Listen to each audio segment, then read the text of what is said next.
आखिरकार क्यों क्यों आखिरकार यहाँ पर ये स्वर्ग मेरे पीछे हाथ धोकर पड़ा है। आखिरकार इन लोगों की इतनी हिम्मत कैसे हो गई। इन लोगों ने मुझे पता नहीं क्या समझ रखा है। यहाँ पर मुझे हर एक चीज से दूर भगाया जाता है और दूसरी तरफ इस बच्चे को हर एक चीज दे दी जाती है। एक बार मुझे ताकतवर हो जाने दो, उसके बाद में मैं तुम्हें नहीं छोड़ने वाला। उसके साथ में यहाँ पर अब जो वह होल मास्टर शेख था, उसकी आवाज बहुत ज्यादा भारी हो जाती है और अगले पल यहाँ पर जो उसका अटैक अभी उन सभी के ऊपर पड़ रहा था, वो उसकी ताकत को वहाँ पर बढ़ा देता है और जिसके साथ में सभी के मुंह से खून निकलने शुरू हो जाते हैं। सभी धीरे धीरे करते हुए यहाँ पर पीछे हटना शुरू हो गए थे। हालांकि फिर भी अटूट विश्वास के साथ में उन लोगों ने उसको वहीं पर ही रोका हुआ था। वाणी, अवनी, रोहन, जोशुआ, आकाश सभी सभी वहां पर आ चुके थे।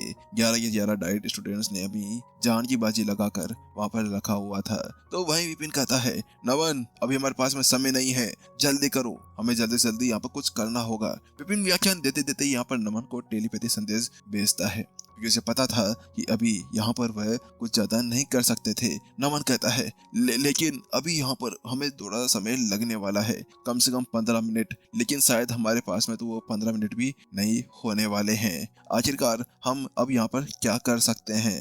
हाँ हाँ मुझे पता है, लेकिन जितना हो उतना करो क्योंकि अभी हमारे पास में और कोई दूसरा चारा नहीं है। विपिन ने यहाँ पर जल्दी से अपना ध्यान फिर से लेक्चर के ऊपर किया और उसके साथ में यहाँ पर वह उनको लेक्चर देता रहा। वहां पर जो लेक्चर सुनने वाले बैठे थे, उनका दिमाग तो अभी पूरी तरह से लेक्चर के अंदर लगा हुआ था। वास्तव में इस जगह पर उन्हें कोई फर्क नहीं पड़ रहा था कि आसपास में कितना बड़ा तबाही मची हुई है। बस बहुत हुआ।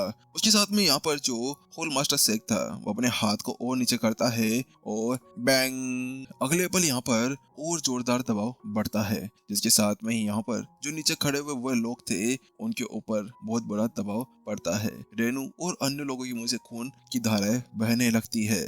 मास्टर शेख पहले से यहाँ पर अज्योर के लिए एक ताकतवर अस्तित्व बन चुका था। वास्तव में इतना पावरफुल हो चुका था कि जिसके बाद में शायद ही कोई था जो उसका सामना यहाँ पर कर सके।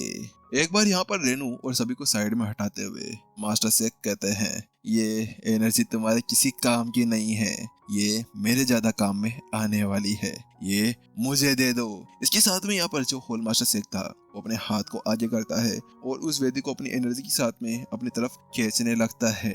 तो वहीं दूसरी तरफ, नहीं तुम ऐसा नहीं कर सकते। वहीं यहाँ पर नमन और ईशा आगे बढ़ते हैं, रुक जाओ वहीं पर ही। वहीं दूसरी तरफ शेख केवल हल्का सा कहता है और उसके साथ में वह लोग वहां पर गिर जाते हैं।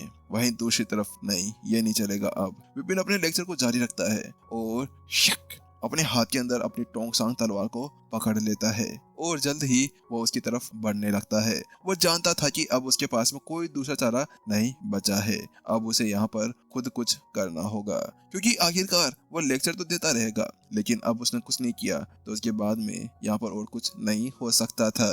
1000 दागों का जाल, विपिन इतना कहता है और उसके अगले पल एक बड़ा सा जाल सीधा उसकी तरफ बढ़ने लगता है।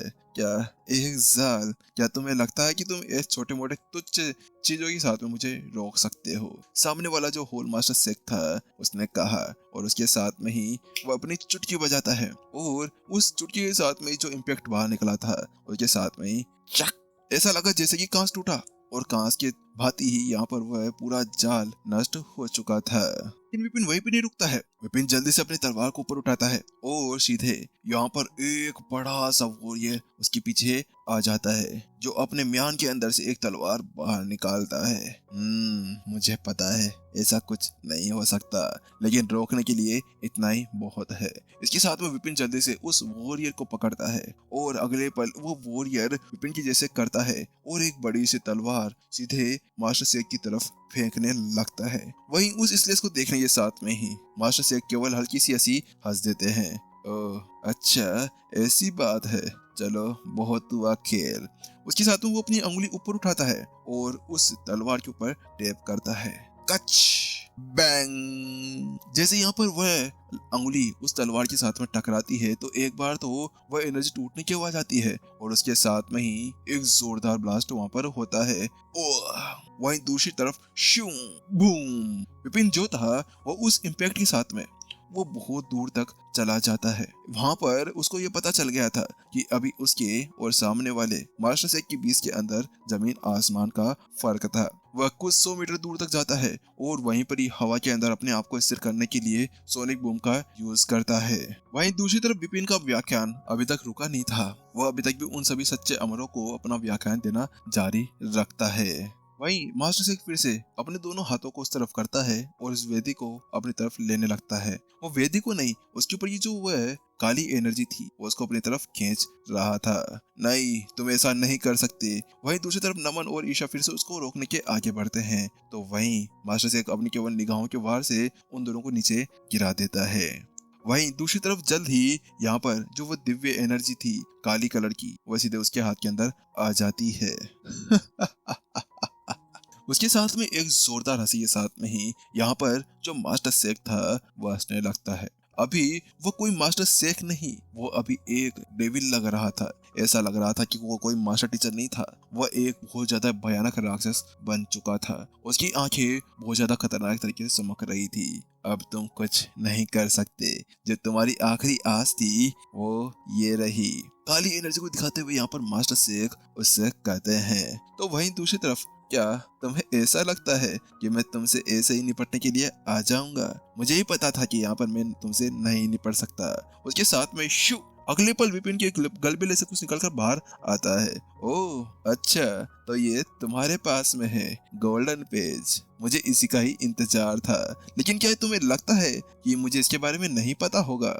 इतना कहने के साथ में जो मास्टर सेक था वो अपनी जगह से गायब हो जाता है। नहीं, ऐसा नहीं हो सकता। ये इसने यहाँ पर अपने आप को छुपाने के लिए उस फ्यूचर का टेक्निक का यूज किया है। वास्तव में इसने अपने आप को स्वर्ग से छिपा लिया है। तो वही जो गोल्डन बुक थी वो इधर उधर देखती रहती है, लेकिन उसको अभी तक भी यहाँ पर कुछ नहीं मिल पा रहा था।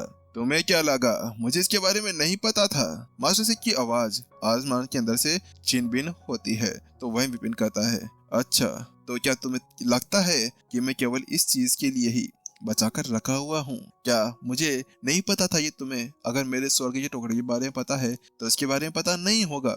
अब तो भाई ये उसी तरह से हो गया जैसे कि यहाँ पर अभी पानी जेल का पानी पिला दिया और दूसरी तरफ से उठकर बोलता है, मुझे पहले से पता था कि ऐसा होगा। वैसे ही अब इन दोनों के बीच में डायलॉग बाजी स्टार्ट हो गई थी। विपिन कहता है कि इसका तो मेरे को पहले से पता था कि तुम्हें मेरे स्वर्ग के इस गोल्डन पेज के बारे में जरूर पता होगा, लेकिन इसके बारे में नहीं। शक, अगले पल यहाँ पर जो वह ग्रीन फ्लेम्स ऊपर की तरफ जा रही थी, उसके अंदर से एक आकृति बाहर निकलकर आती है और सीधा यहाँ पर मास्टर सेक की तरफ बढ़ने लगती है। मास्टर सेक ने अभी खुद को यहाँ पर केवल स्वर्ग से छिपाया था, ना कि वो जगह से गायब हो गया था। यानी कि अभी वो केवल स्वर्ग के लिए ही वहाँ पर छिपा हुआ था। अगले पल यहाँ पर जो उसकी हथेली थी उसके अंदर एक छोटा सा छेद हो जाता है। वहीं दूसरी तरफ तुम क्या लगता है कि इससे मुझे कुछ होगा? वहीं जैसे यहाँ पर उस क्लोन की वह सोड उसके हाथ के अंदर घुसती है तो उसके साथ में ही मास्टर सेक उसको वापस छिटकते हैं और उसको दूर कर देते हैं। बात कुछ ऐसी थी कि मास्टर सेक को पहले से ये पता था कि क्लोन आसपास में कहीं पे छुपा हुआ होगा, क्योंकि विपिन स्टार्टिंग से उसको बाहर निकाल कर लाया हुआ था, लेकिन फिर भी उसने अपने आप के गार्ड्स को नीचे कर रखा हुआ था, क्योंकि उसके पास में जो ताकत थी ना, उसके बाद में तो यहाँ पर उसको ये छोटी मोटी चोटें बिल्कुल ऐसी थी जैसे कि केवल एक छोटी सी सिरिंज को उसके हाथ के अंदर घुसाया जा रहा हो। तो वहीं क्या तुम्हें क्या लगता है कि मैंने केवल तुम्हारे हाथ के अंदर ये छोटा सा छेद किया है? अरे गधे, तुम एक बार उधर तो देखो, तुम्हारे हाथ के अंदर क्या पड़ी हुई है। तुम्हें पता है वो काली एनर्जी क्या है? लेकिन जैसे यहाँ पर मास्टर सेक को वह बात का एहसास होता है, नहीं ये नहीं हो सकता, पतन की हवा। जैसे यहाँ पर मास्टर सेक को ये पता चलता है कि अभी उसने कितनी बड़ी गलती कर दी थी, तो उसके साथ में ही यहाँ पर वो अपने हाथ को देखने लगता है। तो वहीं वो देखता है कि जिस हाथ के अंदर वो पतन की हवा पकड़ा हुआ था ना, उसे दूसरी तरफ उसके अंदर से एक एनर्जी निकलती है और सीधे उस हाथ के अंदर जाना शुरू कर देती है। उसका हाथ धीरे धीरे कर यहाँ पर सड़ने लगा था।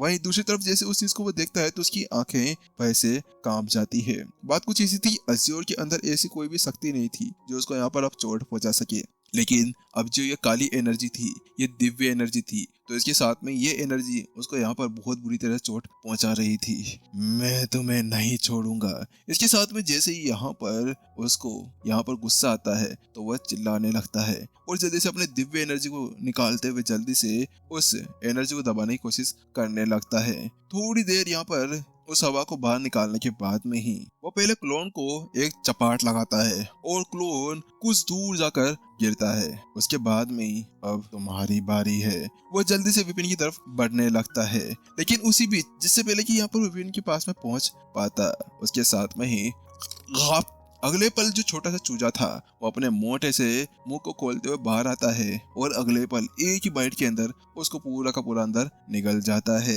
बहुत अच्छा लिटिल चीक, अब एक काम करो, जितना हो सके इसको रोक कर रखना। हाँ, हालांकि अगर यहाँ पर इससे निपटना थोड़ा सा मुश्किल हो जाए ना तो इसको बिना किसी डर के बाहर निकाल देना। बात कुछ ऐसी थी कि विपिन को पता था कि अगर कछुए को इस तरह से इसने पकड़ कर रखा हुआ था तो उसके बाद में ये तो छोटा मोटा सा चीज था, लेकिन फिर भी ये दिव्य था। अब उसको ये पता नहीं था कि आखिरकार वो उसको कब तक ऐसे पकड़कर रख सकता था, लेकिन फिर भी चूजा था तो काम खा। चूजे ने एक ही बार के अंदर उसको चूजा बना दिया और चूजा बनाकर यहाँ पर उसको खा लिया था। उसके बाद में जो काली एनर्जी थी वो वापस से क्लोन के हाथ से छूटते हुए सीधे उसकी तरफ चली गई थी। मास्टर शेख के हाथ के अंदर से छूटते हुए वो एनर्जी सीधे उस वेदी के ऊपर जाकर लग चुकी थी।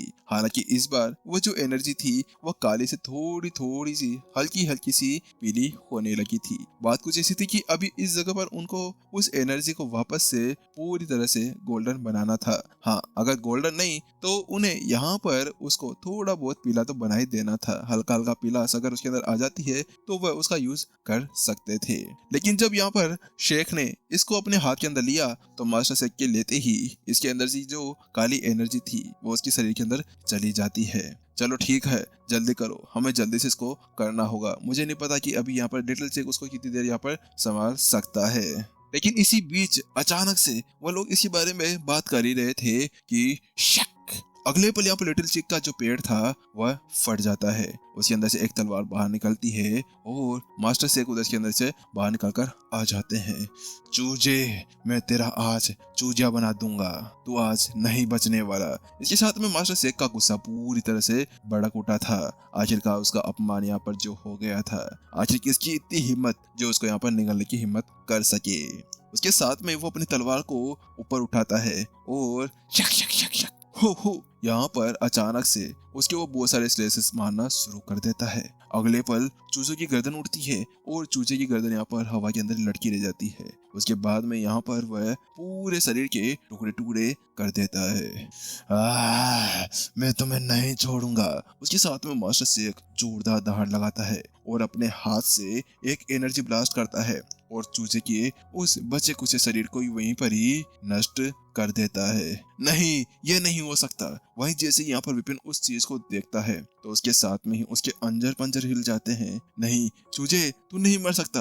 लिटिल चीक, ऐसा नहीं हो सकता, तुम्हें मैं मरने नहीं दे सकता हूँ। वैसे यहाँ पर जैसे विपिन ने उसको देखा तो उसकी रूह कांप उठती है। आखिरकार लिटिल चीक उसके साथ में कब से था? जब से वो मास्टर शेख कॉन्टिनेंट के अंदर था। वास्तव में उस जगह से इस जगह पर आने में कितना समय उनको हो गया था।